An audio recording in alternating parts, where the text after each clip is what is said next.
Bonjour à tous et bienvenue sur le plateau de Oui Madame, bienvenue en cette année 2025. Aujourd'hui, j'ai le plaisir et l'honneur d'accueillir Isia Jean. Isia Jean qui est donc une artiste et une chanteuse qui a produit le CD La légende du colibri qui est sorti en novembre 2024. Bonjour Isia, Bonjour, comment vas-tu? ça va bien et toi? Oui, bien, merci, bienvenue sur le plateau. Merci. Isia, donc tu as sorti ton premier EP en novembre, tu avais sorti déjà quelques singles auparavant. Oui. Est-ce que tu peux nous dire qui es-tu? Alors, comme l'indique cette pochette, je crois que je suis une personne colorée, en tout cas qui vit dans les couleurs, et puis j'aime ça. Et sinon, si je devais juste choisir quelques mots en plus de couleurs, je dirais soleil, force et optimisme. On aime beaucoup, on aime beaucoup. Tu as un univers bien à toi, justement, bien coloré, avec beaucoup d'énergie. Comment tu as fait pour créer cet univers artistique? Je pense qu'il s'est créé un peu tout seul. Quand j'étais ado, j'étais plutôt quelqu'une qui s'habillait en noir, avec pas forcément justement ces couleurs et pas forcément la détermination que j'ai aujourd'hui. Mais c'est grâce à ces moments-là et c'est grâce à l'évolution, les gens que j'ai rencontrés, les épreuves de la vie, les échecs et puis le fait qu'on arrive souvent à se relever, même tout le temps, quand on y croit, qui en fait permis à là, le rose, le bleu, le violet, toutes ces couleurs d'entrer vraiment dans ma vie et puis en fait de me porter. Et je pense que cet univers-là aussi un peu magique et de rêve qui rejoint l'univers Disney, par exemple, que j'aime beaucoup. Voilà, c'est ça qui m'a habité, qui m'a aidé aussi à me construire et qui fait que cet univers est né. Et toi, tu es tombée dans l'art quand tu étais petite. C'est juste comment tu t'es Exactement. construite en tant qu'artiste aussi? Alors au tout début avec ma famille, donc grâce à mes parents, on a fait quelques petits spectacles avec mon frère, ma sœur, avec des copines quand on était enfants. Je suis aussi allée voir énormément de spectacles, de concerts, et puis les spectacles que ce soit de l'humour ou de la musique, etc. Vraiment plein de choses différentes dans la région et puis aussi en voyage avec ma famille. Et je crois que ça m'a déjà vraiment beaucoup apporté et ça m'a appris aussi tout ce qu'on peut vivre et ressentir juste en étant 1 heure dans une salle avec que ce soit une personne en face ou 50 sur une scène. C'est vraiment quelque chose qui m'a beaucoup apporté en étant petite. Ensuite, j'ai décidé de créer un projet aussi avec des amis. On a fait une comédie musicale. Ensuite, j'ai créé une troupe qui s'appelle les Kezako. Et puis, petit à petit, j'ai voulu aussi me former en chant, en danse, en théâtre, en claquettes, en impro, etc. Tellement de choses. Et puis, voilà, exactement. Et puis, pour que finalement, je puisse faire vivre ces chansons qui étaient depuis longtemps, je pense, en moi, mais voilà, qui avaient besoin de toutes ces années pour se construire. Oui, ok, bah c'est magnifique. Il y a énormément, tu as une grande palette du coup de compétences. Sinon, comment est-ce que quels sont les artistes ou peut-être les périodes de ta vie ou qu'est-ce qui vraiment t'a forgé, t'a inspiré? Alors, plusieurs artistes, très différents en plus. J'ai écouté autant des artistes que je dirais poètes et hyper engagés dans leurs textes, que ce soit, je parle souvent de Renaud parce que c'est vraiment un exemple, parce qu'il a osé dire des choses que peut-être plein de gens pensaient mais n'osaient pas dire.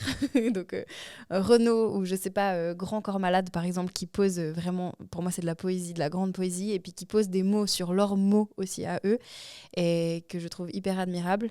Et puis d'un autre côté, le côté très chaud, spectacle avec, je sais pas, des lumières incroyables, de la danse, des costumes, etc. Là, Michael Jackson, exactement, qui m'a vraiment, je dis exactement parce que c'est vraiment le centre de mon inspiration.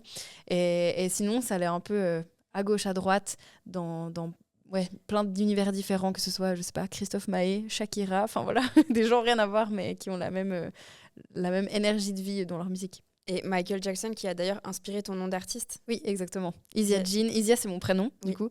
Et Jean, c'est en hommage à la légendaire chanson Billie Jean de Michael Jackson. Et c'est pas forcément cette chanson-là qui m'a tout de suite le plus parlé en étant ado.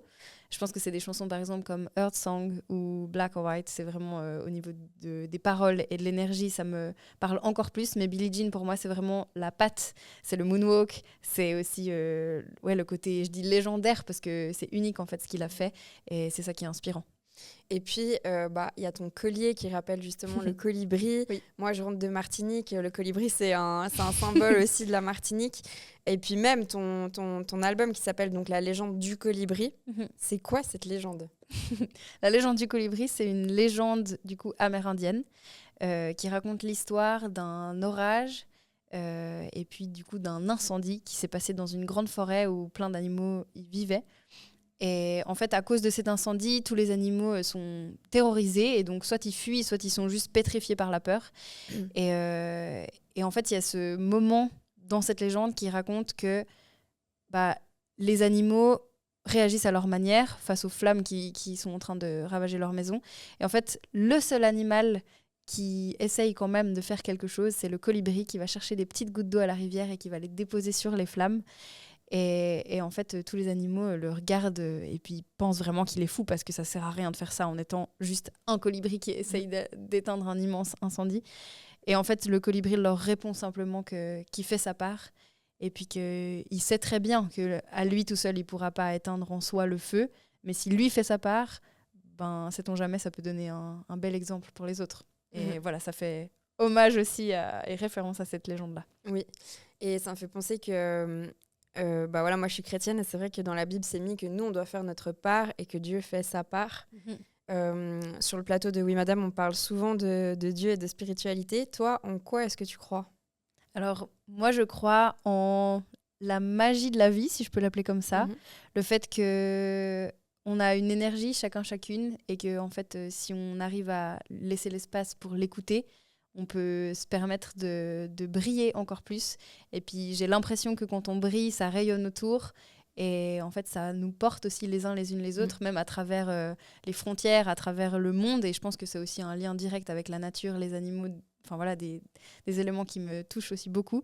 Donc, je ne suis pas croyante en soi et liée à une certaine religion. Mais par contre, je suis persuadée qu'il y a une énergie, que les choses n'arrivent pas par hasard, que voilà, on a un chemin qui s'écrit en fonction de ce qu'on a fait et ce en quoi on croit aussi.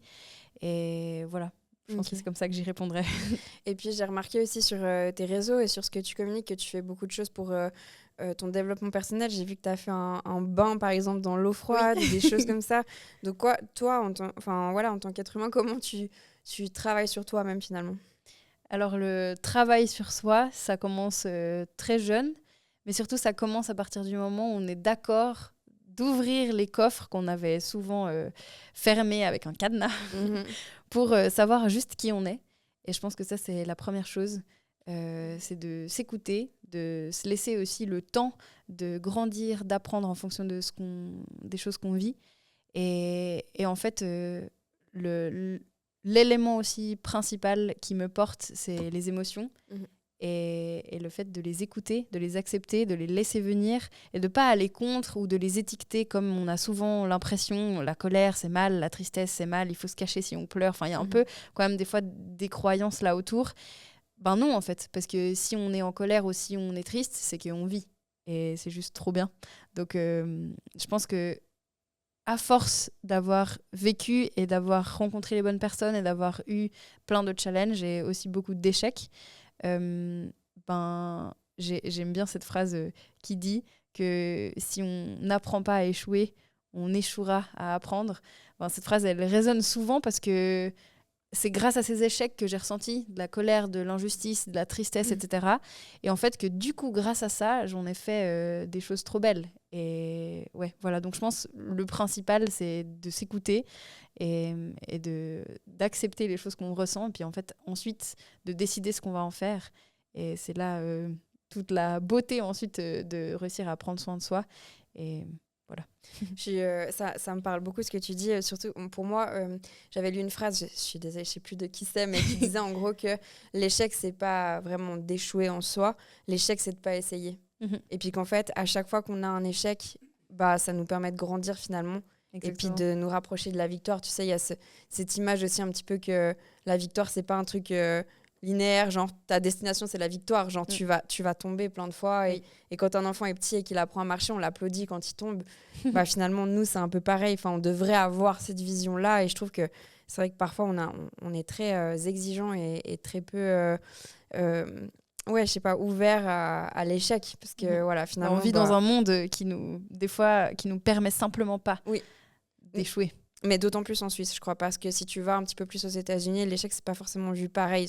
Que par exemple, si t'es entrepreneur comme toi, ou par exemple, tu montes une start-up, t'échoues, bah là-bas, c'est un peu genre, ah ok, bah faisons une autre, tu vois, un peu. Oui, c'est clair. En Suisse, c'est un peu genre, oh mon Dieu, et ta sécurité financière, et la sécurité est très importante en Suisse. Et j'en viens à ma question, parce que j'ai fait un petit détour, comme d'hab, navré.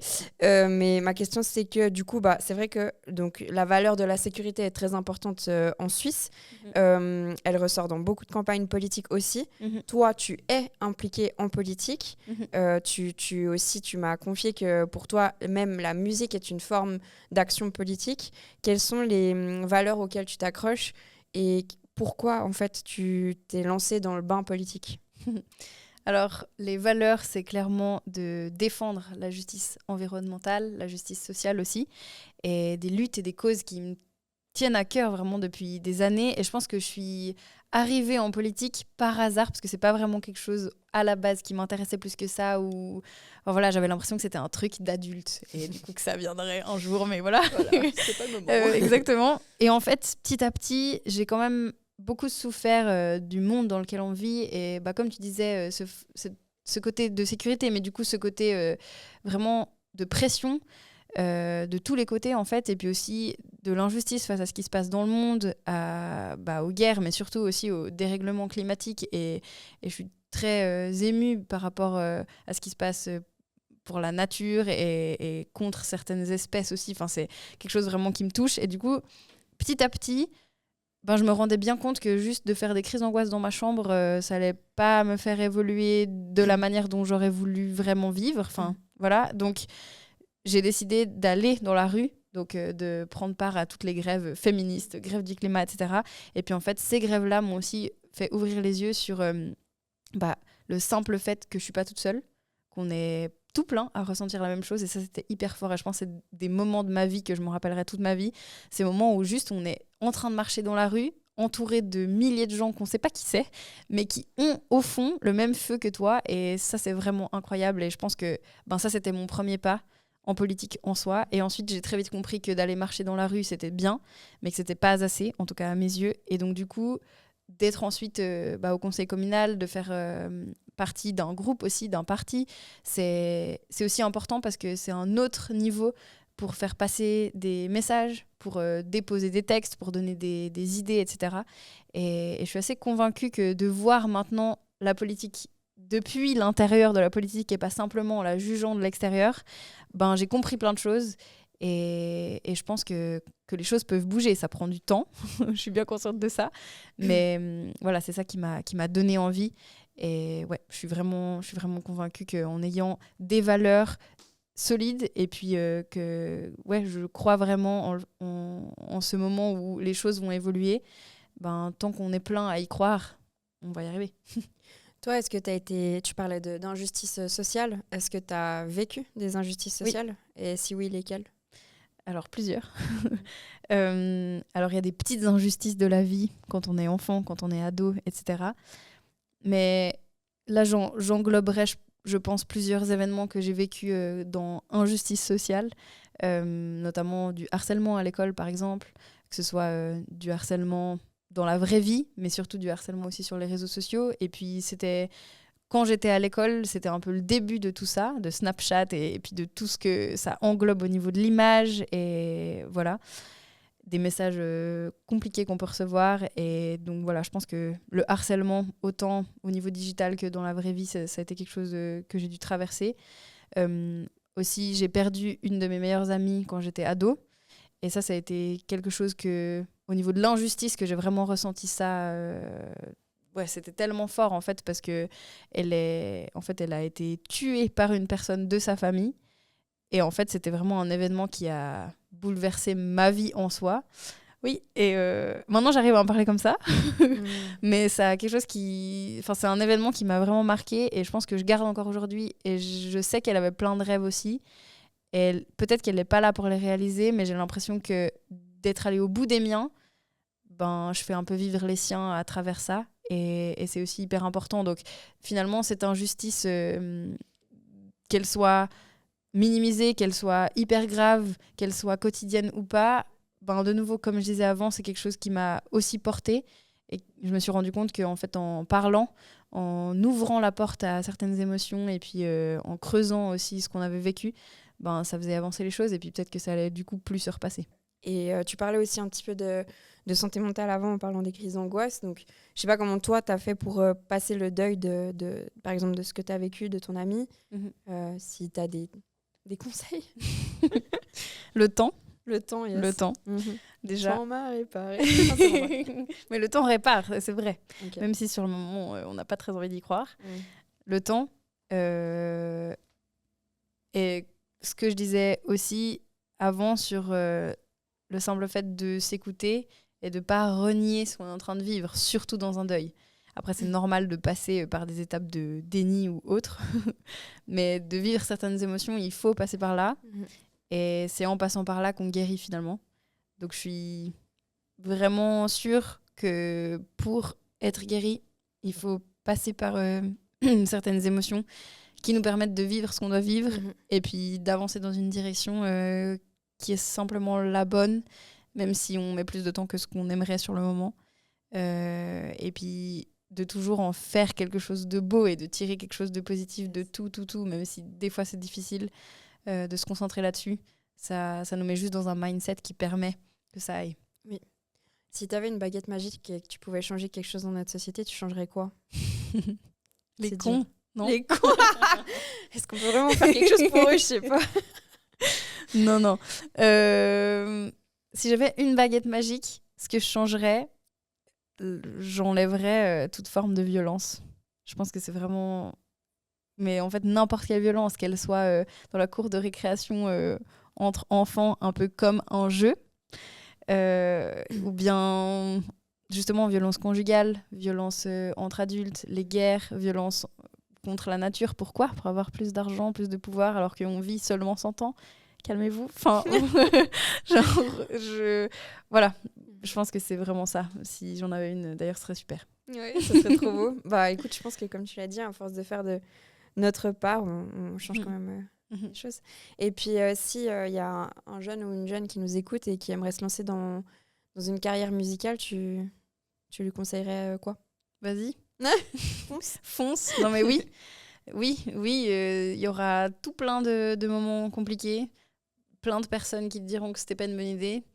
Y en aura tout le temps, des portes fermées. Mais en fait, à force d'être persuadé de ce qu'on fait et de croire juste à ce qui va être là au bout, ça marche. Vraiment, ça marche. Et en fait, il faut jamais s'arrêter dans ces moments de down et dans ces moments où on a l'impression juste de patauger ou de faire du surplace ou même de reculer. C'est grâce à ces moments-là qu'on avance plus fort après, plus vite après. Et ouais, vraiment, je lui dirais, crois en toi, fonce, vas-y, amuse-toi, c'est le plus important. Et puis, il n'y a pas de rêve impossible. Ok, yes. Ma dernière question, c'est qu'est-ce qu'on peut te souhaiter? Quels sont tes rêves à toi? D'être heureuse, déjà. Ouais, très bonne réponse, ça. Et en fait, de continuer à pouvoir faire ce que j'aime aussi, entourée par des gens que j'aime aussi. Et en étant sur scène, je crois que c'est le meilleur moment de ma vie, donc d'avoir tout plein de scènes tout le temps pour pouvoir partager ce que j'ai créé, mais pouvoir aussi transmettre justement des valeurs et juste vibrer avec les gens. Je crois que c'est ça qui est important. Peu importe si c'est un petit concert dans une salle et on est 10 ou une immense scène, y a ce côté vraiment de... Ouais, il y a des cœurs qui battent ensemble et je trouve ça vraiment beau. Je trouve qu'on se sent trop vivant quand on est sur scène, en vrai. Moi, j'aime trop ça. C'est comme s'il y a tout qui s'arrête pendant un vraiment. moment. Exactement. C'est incroyable, le niveau d'adrénaline. Il y a une connexion hyper belle. Ouais, non, c'est trop, trop beau.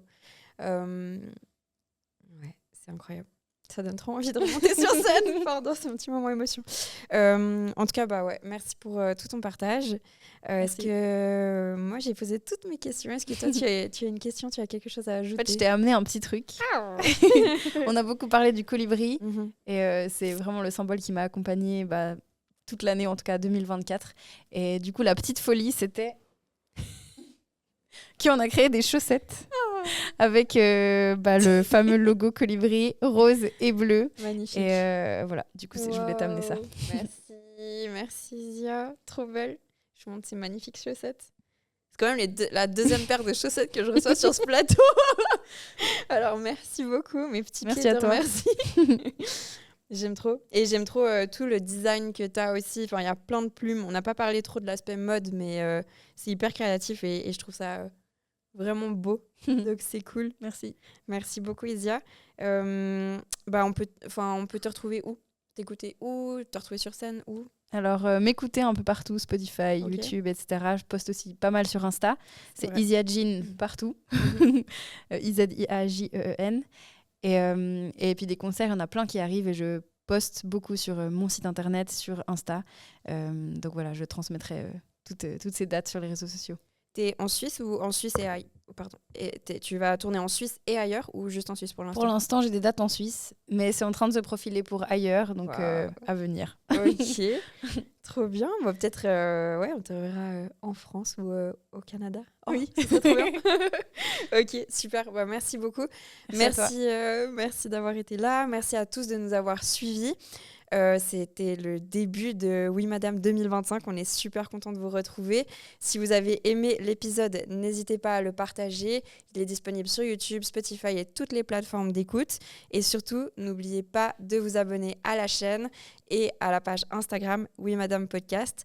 On se retrouve très vite. Si vous voulez être le ou la prochaine invitée, n'hésitez pas à m'écrire aussi. Prenez soin de vous et à tout bientôt. Ciao.